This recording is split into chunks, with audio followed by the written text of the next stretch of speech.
가족끼리 계시지만 옆에 분과 함께 인사하겠습니다. 사랑합니다. 축복합니다. 예. 지난 한 주간도 무탈하셨습니까? 전염병으로 인해서 이렇게 오랫동안 여러분의 얼굴을 보지 못하고 있습니다. 물론 여러분은 지금 영상을 통해서 제 얼굴을 보지만 저는 여러분의 얼굴을 보지 못하고 있습니다. 그래서 가정예배 드리는 인증샷을 좀 사진을 찍어서 보내주시면 그것으로 우리 성도님들이 예배를 잘 드리고 평안하시구나 라고 알 수 있을 것 같습니다. 비록 대면하지는 못하지만 우리는 한 교회입니다. 우리는 문화촌 제1교회 공동체입니다. 하나님과 우리가 대면한다는 것, 그것이 예배죠. 비록 한 자리에서 함께 모여서 예배하고 있지는 않지만 우리는 하나님과 항상 대면하고 있고 그 하나님을 만나고 있습니다. 이 시간도 우리와 함께 하시는 그 임마누엘의 하나님이 저와 여러분과 함께 하시기를 주님의 이름으로 기도하고 믿습니다. 뿐만 아니라 오늘 그 하나님이 하시는 말씀을 통해서 오늘 우리가 어떠한 마음으로 살아가야만 하는지를 하나님의 은혜 가운데 듣는 귀한 시간 되기를 바라겠습니다. 오늘 말씀은 거라사 지방에서 귀신 들린 자가 예수를 만나는 이야기입니다. 예수님이 배를 타고 일부러 그 갈릴리 호수를 건너서 거라사 지방, 거라사인의 땅에 갔습니다. 그곳에 도착했을 때 가장 먼저 예수님을 만나러 나온 사람, 그 사람이 바로 여기 오늘 거라사 지방에 있는 귀신 들린 사람입니다. 오늘 본문 27절에 보니까 이 귀신 들린 사람은 시골 사람이 아니라 도시 사람이다 라고 되어 있습니다. 도시와 귀신, 잘 어울리지 않는 두 단어입니다. 그러니까 귀신하면 뭐가 떠오르죠? 전설의 고향 이런 거 떠오르지 않습니까? 왠지 시골. 그러니까 귀신은 시골과 어울릴 것 같지만 오늘 성경은 귀신과 도시를 함께 묶어놓고 있습니다. 어울릴 것 같지 않지만 조금만 생각해보면 그렇지 않다는 걸 알 수 있습니다. 현대사회의 현대인의 가장 큰 특징은 자유라고 이야기할 수 있습니다. 자유. 그러니까 현대사회는 이 자유를 토대로 구성된 사회입니다. 그러나 코로나19 이 전염병으로 말미암아서 현대사회의 도시 가운데 그 통행 제한이라고 하는 자유가 사라진 것을 우리가 경험하고 있습니다. 통행 제한이 처음에는 중국의 우한시에서부터 시작됐지만 지금은 전 세계로 퍼져가서 지난주에 어떤 방송을 보니까 이탈리아의 좀 지방에는 소위 통행증 비슷한 것, 내가 어디에서 어디까지 왜 가야 된다라는 걸 증명하는 서류가 없으면 통행을 못하도록 막고 있다고 하기도 합니다. 그리고 제가 어제 오늘 미국에 계신 지인들로부터 얘기를 들어보니까 사무실에서 물건을 다 빼가지고 집에 와서 일을 하도록 하고 학교도 그 캘리포니아 같은 경우는 5월 초까지 학교도 다 휴교를 하고 밖에 생필품을 구하는 것 외에는 밖에 아예 출입을 하지 못하도록 긴급 명령을 내렸다고 합니다. 그러니까 그만큼 이 전염병 때문에 여러 가지로 제한을 당하고 있습니다. 근데 가만히 생각해 보면 우리가 지금 이 코로나19 전염병 때문에 여러 가지 어려움을 당하고 있긴 하지만 우리에게는 이런 식의 행정명령이나 이런 식의 통행 제한의 명령은 없었던 것 같습니다. 그러니까 대구에서 여러 사건이 일어났을 때 초기에 이제 대구를 격리해야 된다라는 목소리가 나오긴 했지만 격리하지는 않았죠. 대신 대구에 있는 시민들이 자발적으로 자가격리를 해서 출입을 스스로 절제하고 최소한의 출입만 하고 밖을 많이 다니지 않아서 대구 시내가 횡했던 그런 장면들은 본 적이 있습니다. 그러니까 개인의 자유를 최대한 침해하지 않는 범위 내에서 우리나라는 이것을 잘 극복하고 있는 것 같습니다. 그렇게 보면 선진국보다 우리나라가 더 선진국처럼 이번 사건을 대처를 하고 있지는 않나라는 생각을 하게 됩니다. 어쨌거나 이 귀신 들린 사람은 어떤 사람이냐면 바로 이러한 자유를 빼앗긴 사람입니다. 귀신에게 얽매여서 이러한 자유를 잃어버린 사람.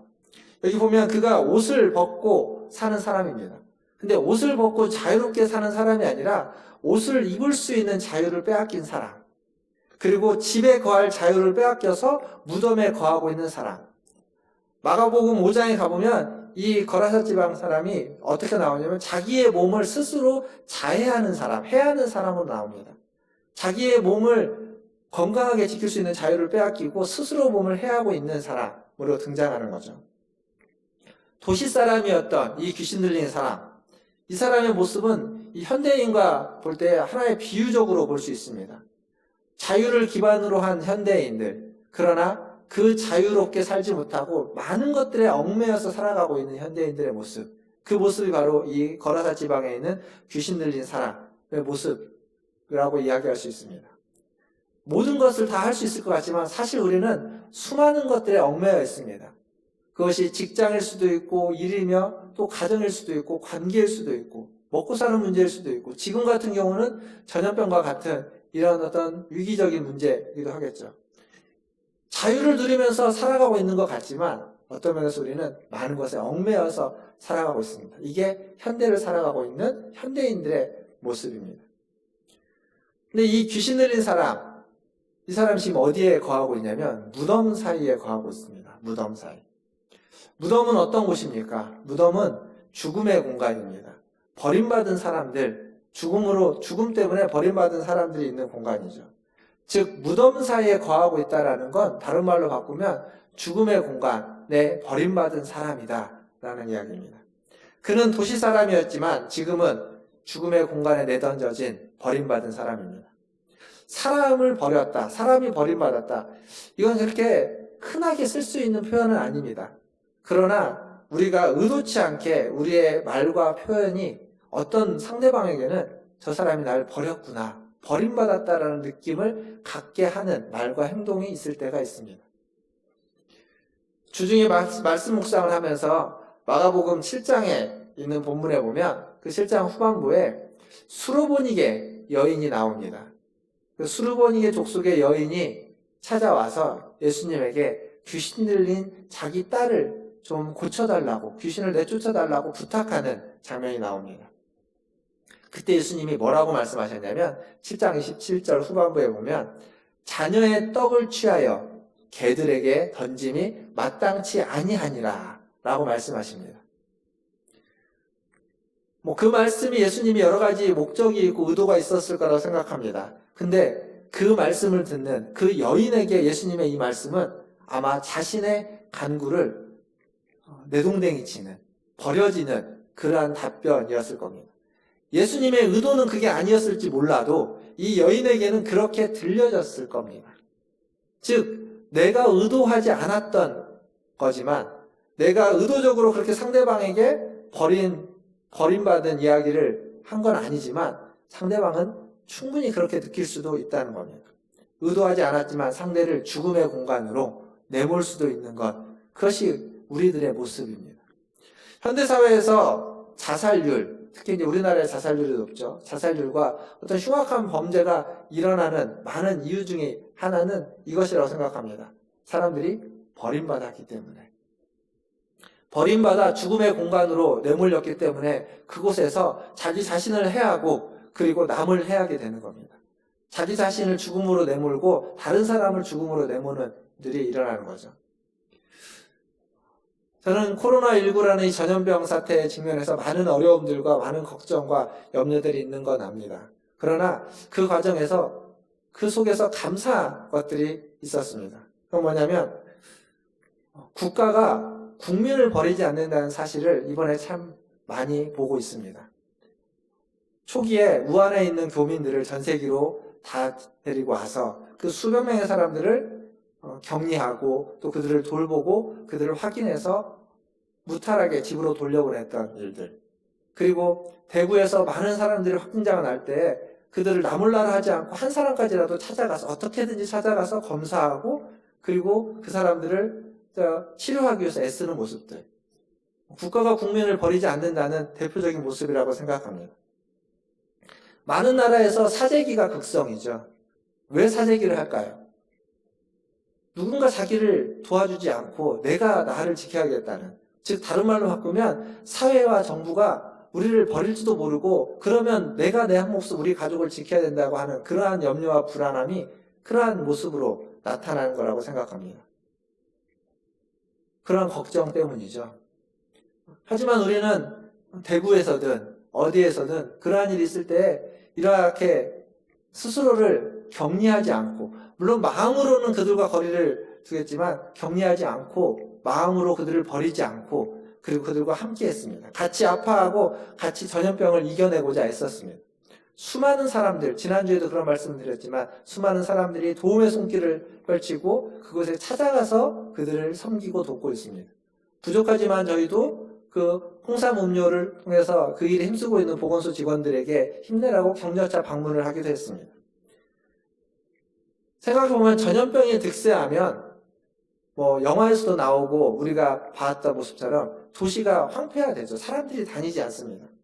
즉 전염병이 득세하면 그 활발했던 도시는 어느덧 죽음의 도시로 내몰려 버립니다. 그러한 모습으로 나타납니다. 도시가 무덤화되는 거죠. 도시가 무덤화됩니다. 하지만 우리는 어느 누구도 버리지 않았습니다. 국가가 국민을 버리지 않았고 국민도 국가를 버리지 않습니다.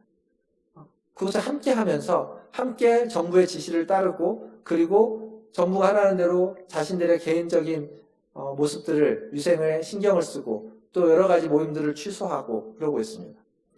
그러한 믿음과 신뢰가 이것을 극복하고 이것을 이겨내는데 가장 중요한 밑거름이 된다고 생각합니다. 사랑하는 성도 여러분, 사실 우리가 이 세상을 살아가다 보면 우리의 인생 가운데서 이 전염병 못지않은 많은 문제들이 있습니다. 지금은 이게 문제의 가장 큰 것처럼 보이지만 이 시기가 지나고 나면 여전히 우리 앞에는 이거 못지않은 문제, 어렵고 힘든 문제, 죽음을 생각하게 하는 문제들이 있습니다.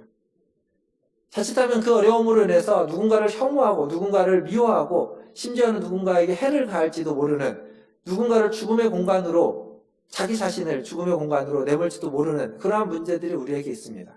그러나 기억할 건 그러한 문제를 우리가 해결할 힘이 없어 할지라도 누군가 다른 사람 서로를 버리지 않고 서로를 믿고 신뢰하는 관계가 있다면 더 나아가서 주님이 말씀하시고 약속하신 것처럼 내가 너와 항상 함께하리라 라는 그 말씀을 우리가 믿고 따른다면 우리는 그 문제 앞에서 그 문제를 이겨내고 극복해내고 문제에서 승리할 수 있습니다. 어떤 문제도 극복할 수 있습니다. 이러한 축복과 이러한 은혜가 저와 여러분에게 있기를 주님의 이름으로 축원합니다. 도시에 사는 버림받은 사람, 귀신 들린 사람이죠. 그럼 이 사람은 왜 귀신 들렸을까요? 왜 어쩌다가 이 사람은 정신 이상자가 되었을까요? 도시에 살았다는 얘기는 다른 말로 바꾸면 많은 지식을 가지고 있고 좀 현대화된 사람이라고 이야기할 수 있습니다. 그런데 그는 귀신 들릴 수밖에 없었던 건 버림받았기 때문이라는 거죠. 그가 살면서 그의 자신의 정체성, 자존감을 잃어버리고 그리고 버림받은 사람들로부터 버림받았던 많은 경험들이 결국 그를 정신 이상자로 내몰고 말았던 겁니다. 오늘 성경은 그 귀신의 이름을 뭐라고 말하냐면 군대라고 합니다. 레기온이라고 하는 이 말은 쉽게 말하면 많은 귀신, 한 무리의 귀신이 들렸다는 겁니다. 즉 다른 말로 바꿔보면 이 사람은 굉장한 많은 아픔과 상처와 버림받음을 경험했다라는 이야기입니다. 사람이 상처를 받고 아픔을 경험하고 또 어떤 폭력적인 경험을 갖게 되면 그 사람은 자꾸 과거에 얽매이게 됩니다. 지금 현대를 살아가지만 현대에서 경험하고 있는 것들이 자꾸 과거의 일 때문에 제대로 된 반응을 못하는 모습들을 나타나는 거죠. 그러니까 성인이 되어도 어렸을 때의 그런 상처와 아픔과 폭력적인 경험은 후유증으로 말미암아서 성인아이라고 부르죠. 성인아이로 살아가게 되는 겁니다. 도시에 살지만 죽음 가운데 살아가고 있는 사람입니다. 그래서 폭력과 상처를 경험한 사람은 살기는 살아도 죽는 삶을 산다. 죽어가고 있는 삶을 산다라고 이야기합니다. 묘지에 살고 있는 사람처럼 죽음 한가운데를 살아가고 있는 사람이라고 말할 수 있습니다. 전염병이 한창일 때 그 신천지로 인해서 대구에서 확진자가 수백 명씩 발생할 때 아마 대구에 살고 있는 사람들은 자기가 그 전염병 한가운데 살고 있다라고 생각했을 겁니다. 그래서 얼마나 두렵고 얼마나 무서웠을지 모릅니다. 그들을 누군가가 찾아간다는 건 굉장히 어려운 일이죠. 죽음의 한가운데를 살아가고 있는 사람들을 만나러 간다는 건 쉬운 일이 아닙니다. 근데 오늘 본문에 보면 이렇게 무덤 사이에서 죽음 한가운데서 살고 있는 사람을 예수님이 만나십니다. 예수님이 그 사람을 찾아오신 겁니다.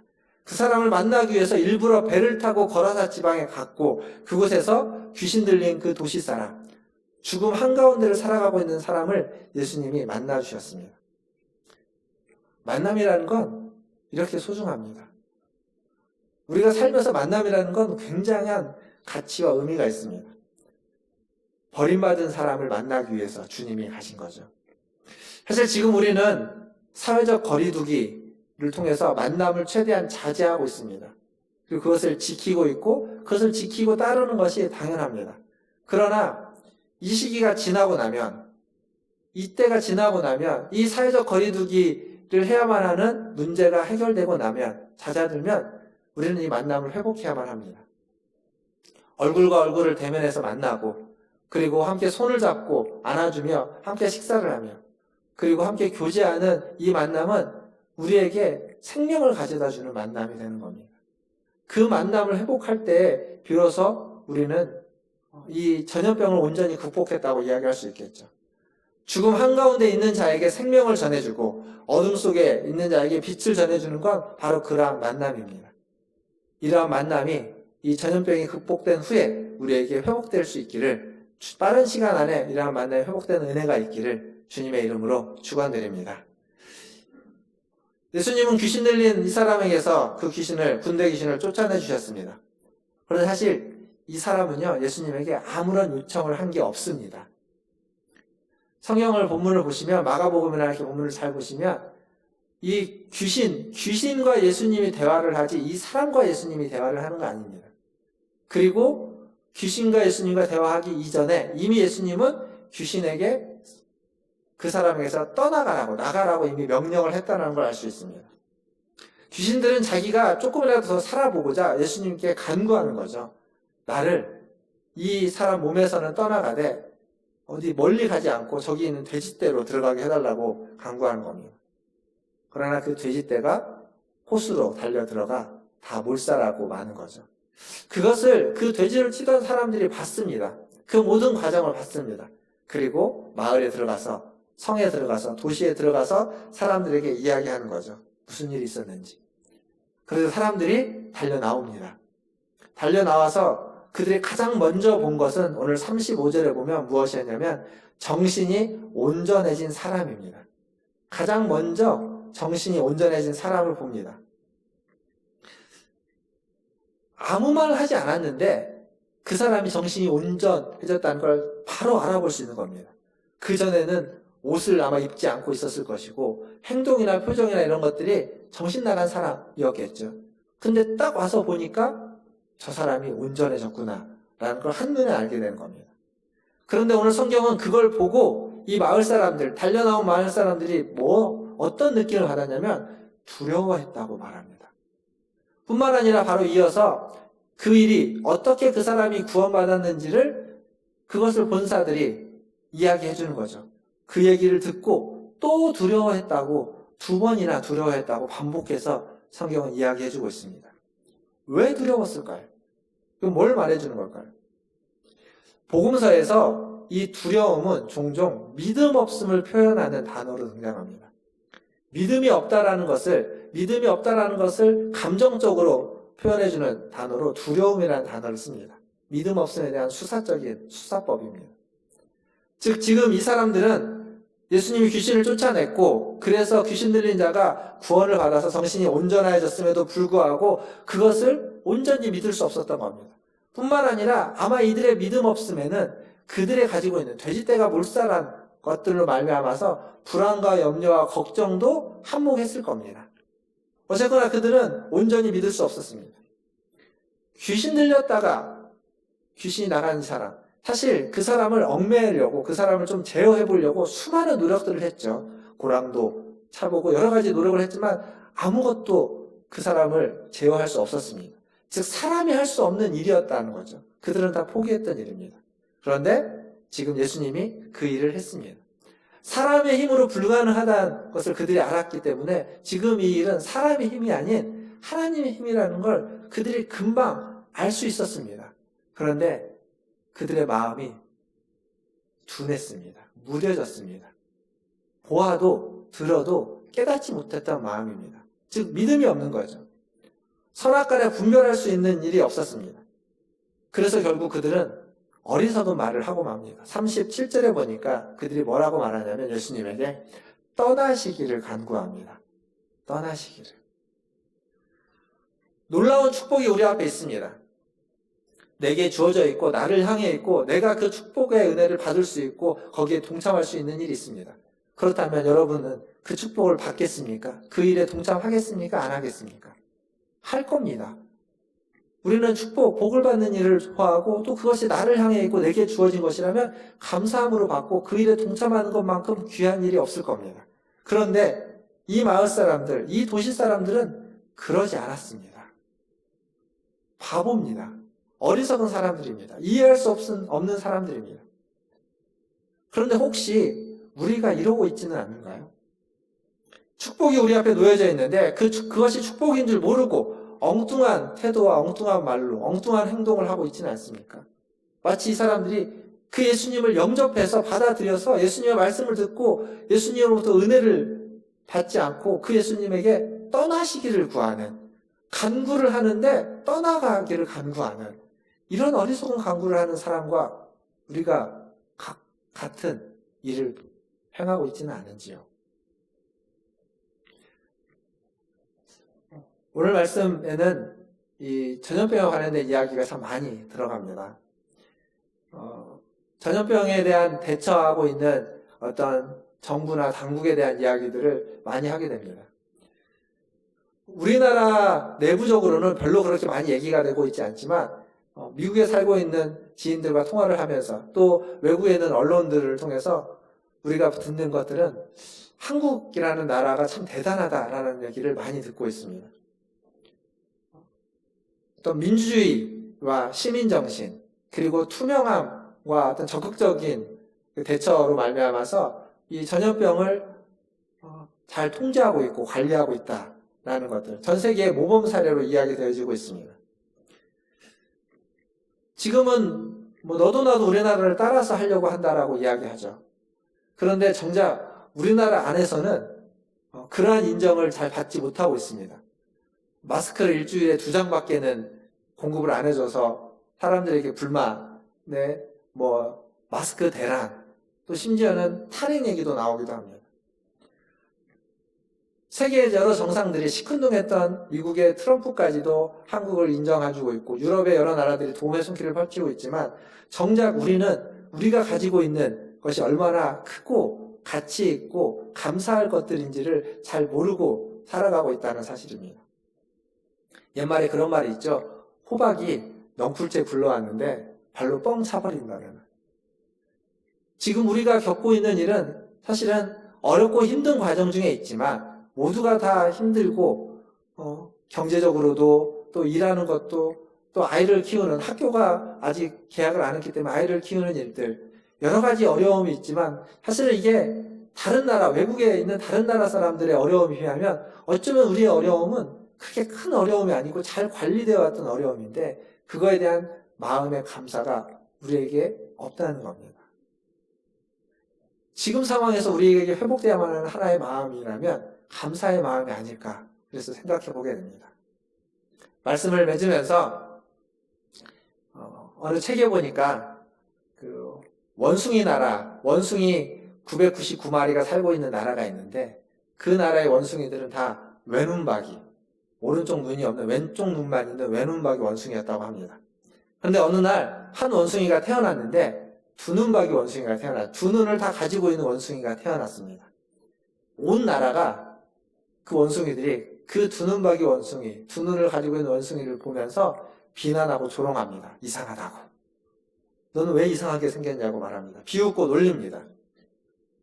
결국 그 두 눈박이 원숭이는 고민을 하다가 자신의 오른쪽 눈을 빼어버립니다.